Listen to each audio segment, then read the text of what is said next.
Welcome back to Priya Vivi's vlog. അപ്പോൾ 2-3 തവണ CPC exam എഴുതിയിട്ടും പാസ്സാകാത്തവരാണോ നിങ്ങൾ? എന്നാൽ നിങ്ങൾക്ക് വേണ്ടിയിട്ടാണ് കേട്ടോ ഇന്നത്തെ ഈ വീഡിയോ. എൻ്റെ സുഹൃത്തുക്കൾ പലരും എൻ്റെ അടുത്ത് ചോദിച്ചിട്ടുണ്ട്, അവർക്കൊക്കെ ഈ മെഡിക്കൽ കോഡിംഗ് ഫീൽഡിലേക്ക് കടന്നു വരാൻ താല്പര്യമുണ്ട്.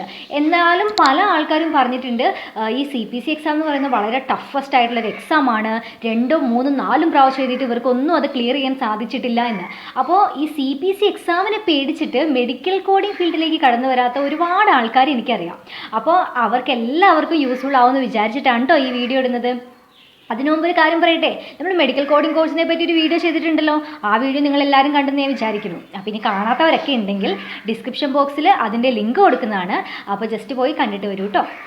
അപ്പോൾ ഇനി നമുക്ക് CPC എക്സാമിലേക്ക് കിടക്കാം. നിങ്ങൾക്ക് എല്ലാവർക്കും അറിയുന്നത് പോലെ തന്നെ സർട്ടിഫൈഡ് പ്രൊഫഷണൽ കോഡേഴ്സിന് വേണ്ടിയിട്ടുള്ള ഈ എക്സാം കണ്ടക്ട് ചെയ്യുന്നത് AAPC ആണ്, American academy of professional coders ആണ്. അപ്പോൾ നിങ്ങൾക്കറിയാവുന്നത് പോലെ തന്നെ ഇതൊരു ഓപ്പൺ ബുക്ക് എക്സാമാണ്.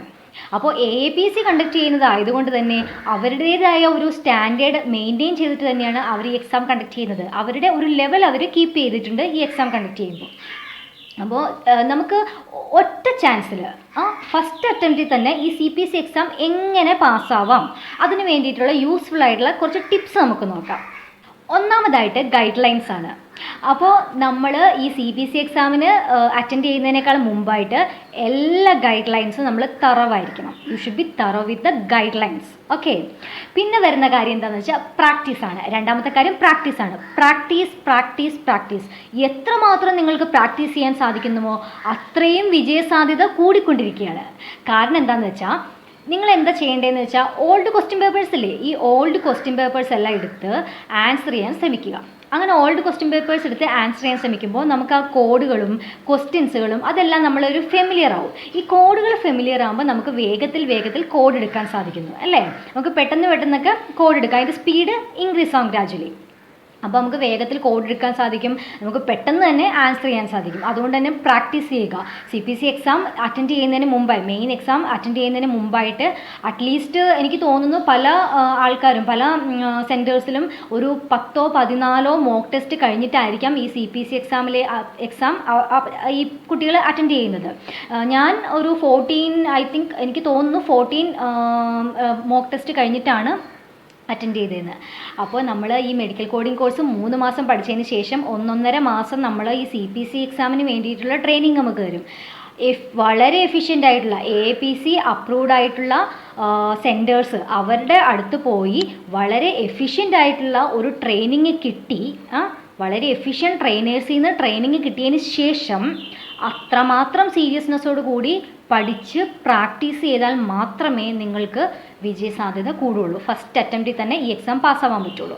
അപ്പോൾ അതിന് വേണ്ടിയുള്ള കാര്യങ്ങൾ നമ്മൾ ഗൈഡ് ലൈൻസിൻ്റെ കാര്യം പറഞ്ഞു, എന്തായാലും ഗൈഡ് ലൈൻസ് പഠിക്കണം. രണ്ടാമത്തെ കാര്യം പ്രാക്ടീസ് ചെയ്യുക എന്ന് പറഞ്ഞു. പിന്നെ നമ്മൾ ഇതിൽ പറയുന്നത് എന്താണെന്ന് വെച്ചാൽ ഈ CPC എക്സാമിൽ വരുന്നത് 70% CPT ആണല്ലോ. അപ്പോൾ നമ്മൾ CPT എന്ന് വെച്ച് CPT മാത്രം പഠിച്ചിട്ട് പോകാമെന്നല്ല പറയുന്നത്. ബാക്കി വരുന്ന അനാട്ടമി, ഫിസിയോളജി, അതുപോലെ തന്നെ ബാക്കി വരുന്ന ഗൈഡ് ലൈൻസ്, അതിനെല്ലാത്തിനും അതിൻ്റേതായ വെയിറ്റേജ് ഉണ്ട് കേട്ടോ. അപ്പോൾ അതും എല്ലാം സീരിയസ്നെസ്സോട് കൂടി വേണം പഠിക്കാനായിട്ട്. 70% CPT ആണ്, അതുകൊണ്ട് തന്നെ നമ്മൾ കുറച്ച് കൂടുതൽ അതിന് വേണ്ടിയിട്ട് പ്രാക്ടീസ് ചെയ്യുക. പക്ഷേ എന്നാലും എല്ലാത്തിനും അതിൻ്റേതായ സീരിയസ്നെസ് കൊടുക്കുക. പിന്നെ നമ്മൾ പറയുന്നത് ടൈം മാനേജ്മെൻ്റ് ആണ്. അപ്പോൾ നിങ്ങൾക്ക് എല്ലാവർക്കും അറിയാം 5 hours 40 minutes ആണ് CPC എക്സാമിനുള്ള ടൈം. ഈ 5 hours 40 minutes നമ്മൾ കംപ്ലീറ്റ് ചെയ്യേണ്ടത് 150 questions ആണ്. 150 questions ആണ് നമ്മൾ കംപ്ലീറ്റ് ചെയ്യേണ്ടത് അല്ലേ. അപ്പോൾ 5 hours 40 minutes കിട്ടുമല്ലോ എന്ന് വിചാരിച്ചാൽ ആടിത്തൂങ്ങിയൊന്നും ഇരിക്കരുത്. കാരണം ഈ 150 questions നമ്മൾ കംപ്ലീറ്റ് ചെയ്യണമെങ്കിൽ നമുക്കൊരു 2 minute ഒരു ക്വസ്റ്റ്യൻ എടുക്കാൻ പാടുള്ളൂ, എങ്കിലേ നമുക്ക് ഈ എല്ലാ ക്വസ്റ്റ്യൻസും കംപ്ലീറ്റ് ചെയ്യാൻ പറ്റുള്ളൂ. പിന്നെ ശ്രദ്ധിക്കേണ്ട കാര്യം എന്താണെന്ന് വെച്ചാൽ എല്ലാ ക്വസ്റ്റ്യൻസും നിർബന്ധമായിട്ടും അറ്റൻഡ് ചെയ്യാൻ ശ്രമിക്കുക. നിങ്ങൾക്ക് അറിയില്ലെങ്കിൽ കൂടി എങ്ങനെയെങ്കിലും ബൈ ലക്കെങ്കിലും നിങ്ങൾക്ക് കിട്ടുമല്ലോ, അറ്റൻഡ് ചെയ്യാൻ ശ്രമിക്കുക. കാരണം എല്ലാ ക്വസ്റ്റ്യൻസും അറ്റൻഡ് ചെയ്യാൻ ശ്രമിച്ചാൽ വിജയസാധ്യത അവിടെ കൂടിക്കൊണ്ടിരിക്കുകയാണ് കേട്ടോ. അപ്പോൾ നിങ്ങൾ ക്വസ്റ്റ്യൻ പേപ്പർ കിട്ടിയതിന് ശേഷം ഏറ്റവും എളുപ്പം എന്ന് നിങ്ങൾക്ക് തോന്നുന്ന, ഈസി എന്ന് തോന്നുന്ന ക്വസ്റ്റ്യൻ എടുക്കുക. വായിച്ച് നോക്കിയതിന് ശേഷം ഏറ്റവും ഈസി എന്ന് തോന്നുന്ന ആ ക്വസ്റ്റ്യൻ എടുക്കുക, അത് അറ്റൻഡ് ചെയ്യാൻ ശ്രമിക്കുക. കാരണം നിങ്ങളൊരു ടഫസ്റ്റ് ക്വസ്റ്റ്യൻ എടുക്കുക, കൺഫ്യൂസ്ഡ് ആയിട്ടുള്ള ഒരു ക്വസ്റ്റ്യൻ എടുത്ത് അത് വായിച്ചുകൊണ്ടിരുന്ന് കഴിഞ്ഞാൽ നിങ്ങളുടെ സമയം ഒന്നാമത് അവിടെ പോകും. അത് മാത്രമല്ല നിങ്ങളുടെ കോൺഫിഡൻസ് ലെവൽ അവിടെ കുറയുകയാണ് ചെയ്യുന്നത്.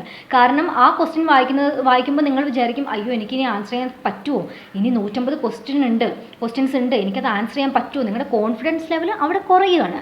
അപ്പോൾ നിങ്ങൾ എന്ത് ചെയ്യുക, നിങ്ങൾക്ക് എളുപ്പം എന്ന് തോന്നുന്ന, നിങ്ങൾക്ക് അറിയാമെന്ന് തോന്നുന്ന ഒരു ക്വസ്റ്റ്യൻ എടുത്ത്, ഒരു സെനാരിയോ എടുത്ത് ആൻസർ ചെയ്യാൻ ശ്രമിക്കുകയാണെങ്കിൽ നിങ്ങളുടെ കോൺഫിഡൻസ് ലെവൽ അവിടെ കൂടുകയാണ്. നിങ്ങൾ വിചാരിക്കുന്നു എനിക്ക് പറ്റും, 2-3 കഴിഞ്ഞല്ലോ ക്വസ്റ്റ്യൻസ്, അപ്പോൾ എനിക്ക് പറ്റും, ഇനിയും വരുന്ന ക്വസ്റ്റ്യൻസ് എനിക്ക് അറ്റൻഡ് ചെയ്യാൻ പറ്റും, എനിക്കത് കറക്റ്റായിട്ട് ആൻസർ ചെയ്യാൻ പറ്റും എന്ന് തോന്നും.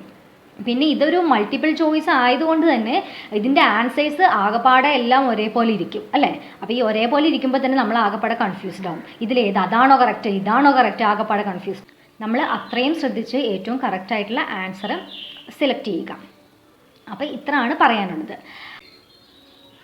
ഇനി പറയുന്നത്, നിങ്ങൾ CPC എക്സാമിന് വേണ്ടിയിട്ട് എക്സാം സെൻറ്റേഴ്സ് ചൂസ് ചെയ്യില്ലേ. ഈ എക്സാം സെൻറ്റേഴ്സ് ചൂസ് ചെയ്യുമ്പോൾ നിങ്ങളുടെ അടുത്തുനിന്ന്, നിങ്ങൾക്ക് വളരെ ദൂരെയുള്ള ഒരു സ്ഥലമാണെങ്കിൽ നമ്മളൊരു 30 മിനിറ്റ് മുമ്പെങ്കിലും എക്സാം ഹാളിൽ എത്താൻ ശ്രദ്ധിക്കുക. അപ്പോൾ നിങ്ങൾക്ക് ദൂരമുള്ള ഒരു സ്ഥലമാണെങ്കിൽ എന്ത് ചെയ്യുക, നേരത്തെ തലേദിവസമേ വന്ന് അവിടെ എന്തെങ്കിലും ഒരു റൂം എടുക്കുകയോ എന്തെങ്കിലും ചെയ്ത് അവിടെ അക്കോമഡേഷൻ എടുത്ത് താമസിക്കുക. കാരണം നമ്മൾ ഇത്രയും പ്രാക്ടീസോട് കൂടിയാണ് വന്നിരിക്കുന്നത്, ഇത്രയും പേയ്മെൻറ്റ് ചെയ്തിട്ട് എഴുതുന്ന ഒരു എക്സാമാണ്.